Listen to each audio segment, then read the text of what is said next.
എത്രയും ബഹുമാനപ്പെട്ട മുഖ്യമന്ത്രി ശ്രീ പിണറായി വിജയൻ സാർ, മറ്റ് വിശിഷ്ട വ്യക്തികളെ, കൂടി വന്നിരിക്കുന്ന എല്ലാവർക്കും എൻ്റെ നമസ്കാരം. എനിക്ക് ഭയങ്കര ടെൻഷനുണ്ട്. രണ്ട് കാര്യത്തിലാണ് ടെൻഷൻ. ഇത്രയും പേര് ഇവിടേക്ക് ഇരിക്കുന്ന, ഇത്രയും ഡിഗ്നിറ്ററീസ് ഇരിക്കുന്ന ഒരു സദസ്സിൽ വന്നിട്ട് എന്ത് സംസാരിക്കും എന്നോർത്തിട്ടൊരു ടെൻഷനുണ്ട്. പിന്നൊന്ന്, ആദ്യമായിട്ടാണ് ഒരു പൊതുപരിപാടിക്ക് മുണ്ടെടുത്ത് വരുന്നത്, അതിൻ്റെ ഒരു ടെൻഷനും ഉണ്ട്. ഒരു അരമണിക്കൂർ എടുത്തു നിന്ന് ഉടുക്കാൻ, അപ്പോഴും ഒരു കര അങ്ങോട്ട് പോകും, കസവ ഇങ്ങോട്ട് മാറും. കുറച്ച് സമയമെടുത്തു. അങ്ങനെയാണ് മനസ്സിലാക്കിയത് ആധുനിക കേരളത്തിലെ ഏറ്റവും മികച്ച കണ്ടുപിടുത്തം എന്ന് പറയുന്നത് ഈ മുണ്ട് മുറുക്കി കെട്ടാനുള്ള വെൽക്രോ ബെൽറ്റാണ്. അതിൻ്റെ ഒരു ബലത്തിലാണ് ഞാനിവിടെ നിൽക്കുന്നത്. അപ്പോൾ ഒരുപാട് സന്തോഷം. ആദ്യം തന്നെ ഇങ്ങനൊരു വേദിയിൽ ഇവിടെ നിൽക്കാൻ സാധിച്ചതിൽ വലിയ സന്തോഷം.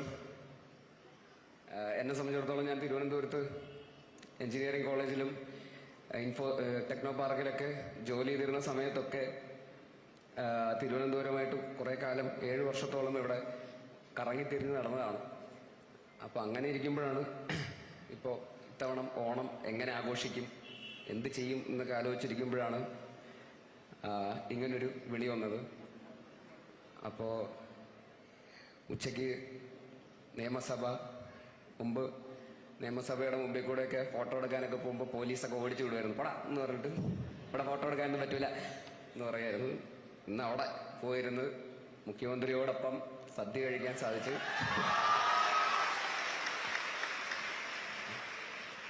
അത് കഴിഞ്ഞ് വൈകുന്നേരം ആയപ്പോൾ പോലീസ് അകമ്പടിയോടെ സ്റ്റേറ്റ് കാറിൽ ഇങ്ങനെ വന്ന് ഇവിടെ വന്നിറങ്ങി. അപ്പൊ ഇതൊക്കെ കണ്ട് പകച്ചു നിൽക്കുകയാണ് ഞാൻ. അതുകൊണ്ട് സത്യമായിട്ടും എനിക്ക് എന്താ പറയേണ്ടതെന്ന് അറിയില്ല. ഓണത്തെക്കുറിച്ച് എന്ത് പറയണം എന്ന് ഞാൻ ആലോചിക്കുമ്പോൾ, ഇന്നലെ തൊട്ട് ആലോചിച്ചു തുടങ്ങിയതാണ്. ഓണം നമ്മുടെ ദേശീയോത്സവമാണ്. ഓണത്തെക്കുറിച്ച് ആലോചിക്കുമ്പോൾ എൻ്റെ ചെറുപ്പകാലമാണ് എനിക്ക് ഓർമ്മ വരുന്നത് എന്നൊക്കെ പറഞ്ഞു തുടങ്ങണമെന്നുണ്ട്. പക്ഷേ കാര്യമില്ലാന്ന് തോന്നി. അപ്പൊ ഇവിടെ വന്നിട്ട് ഇനിയിപ്പോ എന്ത് പറയും എന്നൊക്കെ ആലോചിച്ചിട്ട് ബാക്കിൽ സ്റ്റേജിലേക്ക് ഇങ്ങനെ നോക്കുമ്പോൾ അവിടെ സ്ക്രീനിൽ ചക്കയെ കുറിച്ച് എന്താ, പിന്നെ അത് വേണ്ട, ചെമ്പരത്തിയെ കുറിച്ചും വേണ്ട, എന്ത് പറയും എന്ന് ആലോചിച്ച് ഞാൻ ഇങ്ങനെ പകച്ചു നിൽക്കുകയായിരുന്നു. അപ്പോൾ ഹോട്ടലിൽ വെച്ചിട്ട് രവിമോഹൻ സാറിനെ കണ്ടു. അപ്പൊ അദ്ദേഹം ഉണ്ടല്ലോ, അദ്ദേഹം എന്തെങ്കിലുമൊക്കെ പറഞ്ഞോളും എന്ന് വിചാരിച്ചു നിൽക്കുമ്പോൾ അദ്ദേഹം വന്നിട്ട്, എനിക്ക് മലയാളം தெரியாது, എല്ലാവരും നീങ്ങ പേസുങ്ക സാർ, ഞാനേ എന്നെ പേസും தெரியாம നിക്കറേ. ആണാ സാറ് വന്ന് സൂപ്പറാ പേസിട്ടെ, തമിഴിലായിരുന്നാലും. അപ്പോ ഇപ്പോഴും എനിക്കൊരു പിടി കിട്ടിയിട്ടില്ല എന്താണ് പറയേണ്ടതെന്ന്. അതുകൊണ്ടാണ് ഞാൻ ഇങ്ങനെയൊക്കെ പറഞ്ഞുകൊണ്ടിരിക്കുന്നത്. സത്യം നിങ്ങൾ മനസ്സിലാക്കുക. എന്തായാലും ഒരു കാര്യത്തിൽ ഒരു എതിരഭിപ്രായവുമില്ല. ഓണം എന്ന് പറയുന്നത് നമ്മുടെ എല്ലാവരുടെയും ഒരു കമ്മ്യൂണൽ ഹാർമണിയുടെ ഏറ്റവും വലിയ പ്രതീകം തന്നെയാണ്. അതിലൊരു സംശയമില്ല. ഒരു സിനിമയിൽ ഒരു ഇന്റർവെൽ ബ്ലോക്ക് വരുന്ന പോലെയാണ് ഓണം. അതൊരു ഇടവേള, അതായത് തിരക്ക് പിടിച്ച എല്ലാവരും ജോലിയും തിരക്കും ഒക്കെ ആയിട്ട് ഇങ്ങനെ പോയിക്കൊണ്ടിരിക്കുമ്പോൾ പെട്ടെന്ന് ഒരു ബ്രേക്ക് എടുത്ത് നല്ല ഓണപ്പുടവയും ഇതുപോലെ മുണ്ട കൊടുത്ത് സാരിയെ കൊടുത്ത് ഇങ്ങനെ റോഡിൽ കൂടെ ഒക്കെ പോകുമ്പോഴൊക്കെ റീലെടുക്കുന്ന ആൾക്കാർ, പൂക്കളോടുന്ന് ഫോട്ടോ എടുക്കുന്നു. വെറുതെ റോഡിൽ കൂടെ പോകുമ്പോഴൊക്കെ, ഇന്ന് വർക്കിംഗ് ഡേ, ഓണത്തിന് മുമ്പുള്ള അവസാനത്തെ വർക്കിംഗ് ഡേ ആയതുകൊണ്ട് എല്ലാ ഓഫീസുകളിലും ഒക്കെ ഓണം സെലിബ്രേഷൻ ആണെന്ന് തോന്നുന്നു. അപ്പോൾ എല്ലാവരും ഓണം പുടവയും ആഘോഷങ്ങളും ഒക്കെ ആയിട്ട് ജാതി മത ഭേദമന്യേ നമ്മൾ ആഘോഷിക്കുന്ന ഒരു ഫെസ്റ്റിവൽ എന്നുള്ള രീതിയിൽ നമുക്ക് എല്ലാവർക്കും അഭിമാനിക്കാം. ഈ ഒരു ഐക്യം തന്നെയാണ് മുന്നോട്ടുള്ള യാത്രയിലൊക്കെ കേരളം എന്നുള്ള ഒരു സ്റ്റേറ്റിനെ സംബന്ധിച്ചിടത്തോളം മറ്റ് ഉള്ളവർക്കൊക്കെ അസൂയാവഹമായിട്ടുള്ള അച്ചീവ്മെന്റ്സ് നമുക്ക് നേടാൻ നമ്മളെ സഹായിച്ചിട്ടുള്ളത്. അതിവേഗം മുന്നോട്ട് പോയിക്കൊണ്ടിരിക്കുന്ന കേരളം എല്ലാ ഡിപ്പാർട്ട്മെന്റ്സിലും, എഡ്യൂക്കേഷനിലാണെങ്കിലും ഹെൽത്തിലാണെങ്കിലും ടൂറിസത്തിലാണെങ്കിലും എന്റർടൈൻമെന്റിലാണെങ്കിലും, ഇപ്പോൾ സിനിമ പോലും ഇപ്പോൾ രവിമോഹൻ സാർ പറഞ്ഞതുപോലെ എല്ലാവരെയും അത്ഭുതത്തോടെ നോക്കിക്കാണുന്ന ഒരു ഇൻഡസ്ട്രി മലയാള സിനിമ. അതുപോലെ എല്ലാ ഡിപ്പാർട്ട്മെന്റ്സിലും കേരളം മുന്നോട്ട് തന്നെയാണ് പോയിക്കൊണ്ടിരിക്കുന്നത്. അത് നമ്മുടെ എല്ലാവരുടെയും ഇവിടെ അംഗീകരിക്കാനും ക്രിട്ടിസൈസ് ചെയ്യാനും ഒക്കെയുള്ള ഒരു സ്വാതന്ത്ര്യം നമുക്ക് നമ്മുടെ ഇവിടുത്തെ സർക്കാർ സംവിധാനങ്ങളുടെ ഭാഗമായിട്ട്, ഈ സിസ്റ്റത്തിന്റെ ഭാഗമായിട്ട് നമുക്കുണ്ടാവുന്നു. ആ ഐക്യം നമ്മൾ ഏറ്റെടുത്ത് വളരെ അഭിമാനത്തോടെ തന്നെ മുമ്പോട്ട് പോകുന്നു എന്നുള്ളത് തന്നെയാണ് കേരളത്തിന്റെ വിജയം. അപ്പോൾ ഈ ഓണം പോലുള്ള ഒത്തുചേരലുകൾ എന്തെങ്കിലും ഒരു ഫെസ്റ്റിവലുകളോ അല്ലെങ്കിൽ ഒരു പ്രശ്നമോ ഉണ്ടാകുമ്പോൾ നമ്മൾ മലയാളികളൊക്കെ എല്ലാം മറന്നിട്ട് എല്ലാവരും ഒത്തുകൂടാറുണ്ട്. അതിൻ്റെ തന്നെ ഫെസ്റ്റിവൽ വേർഷനാണ് ഓണം.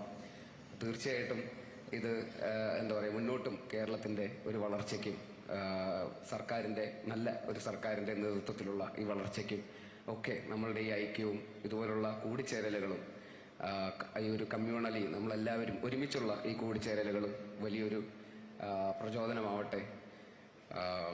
ഒരിക്കൽ കൂടി ശ്രീ പിണറായി വിജയൻ സാറിന് നന്ദി അറിയിക്കുന്നു. അദ്ദേഹം പറഞ്ഞ നല്ല വാക്കുകൾക്കും അദ്ദേഹത്തെ പോലുള്ള ഒരു ലീഡറിന്റെ ഭാഗത്തുനിന്ന് അദ്ദേഹം പറഞ്ഞ വാക്കുകൾക്ക് നന്ദി പറയുന്നു. അദ്ദേഹത്തിന്റെ നേതൃത്വത്തിൽ ഇനിയും കേരളത്തിന് ഒരുപാട് വളർച്ച അദ്ദേഹത്തിന്റെ നേതൃത്വത്തിൽ ഉണ്ടാവാൻ സാധിക്കട്ടെ, മിനിസ്റ്റേഴ്സിന്റെ ഒക്കെ നേതൃത്വത്തിൽ ഉണ്ടാവാൻ സാധിക്കട്ടെ എന്ന് ആത്മാർത്ഥമായി ആഗ്രഹിക്കുന്നു. അതോടൊപ്പം രവി മോഹൻ സാറിനോടൊപ്പം ഒരു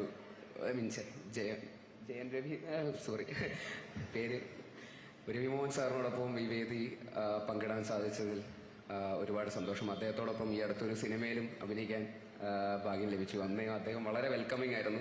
മലയാളം സിനിമയിൽ നിന്നുള്ള ഒരാൾ എന്നുള്ള രീതിയിൽ അദ്ദേഹത്തിന് ഭയങ്കര വെൽക്കമിങ് ആയിട്ട് തന്നെയാണ് അവിടെയുള്ള എല്ലാവരും സ്വീകരിച്ചത്. അപ്പോൾ അദ്ദേഹത്തിന്റെ ഒരു ഫാൻ എന്നുള്ള രീതിയിൽ, അദ്ദേഹത്തിന്റെ ഒരുപാട് സിനിമകൾ കണ്ട് വളർന്നിട്ടുള്ള ഒരാളെന്നുള്ള രീതിയിൽ അദ്ദേഹത്തോടൊപ്പം ഒരു സ്റ്റേജ്, ഇങ്ങനൊരു വേദി പങ്കിടാൻ സാധിച്ചതിലും ഒരുപാട് സന്തോഷം.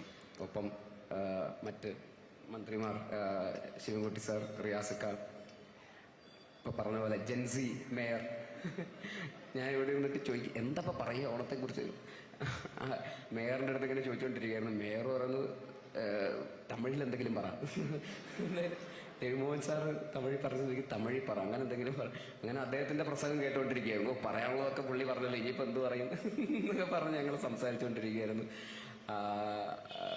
അപ്പോൾ മേയറോടും ഇവിടെ കൂടിയിരിക്കുന്ന എല്ലാ വിശിഷ്ട വ്യക്തികളോടും, എത്രയും സ്നേഹം നിറഞ്ഞ മലയാളികളോടും ഒക്കെയുള്ള നന്ദിയും സ്നേഹവും, ഇതുവരെയുള്ള എല്ലാ യാത്രയിൽ കൂടെ ഉണ്ടാകുന്നതിനോടുള്ളൊക്കെ നന്ദിയും സ്നേഹവും അറിയിക്കുന്നു. ഒരിക്കൽ കൂടി ഈ വേദിയിൽ ഇങ്ങനെ വരാൻ സാധിച്ചതിലും നന്ദി അറിയിക്കുന്നു. കേരള സർക്കാരിനും ടൂറിസം ഡിപ്പാർട്ട്മെന്റിനും ഒക്കെയുള്ള നന്ദി അറിയിക്കുന്നു. എല്ലാ മലയാളികൾക്കും എൻ്റെ ഹൃദയം നിറഞ്ഞ ഓണാശംസകൾ നേരുന്നു. Thank you.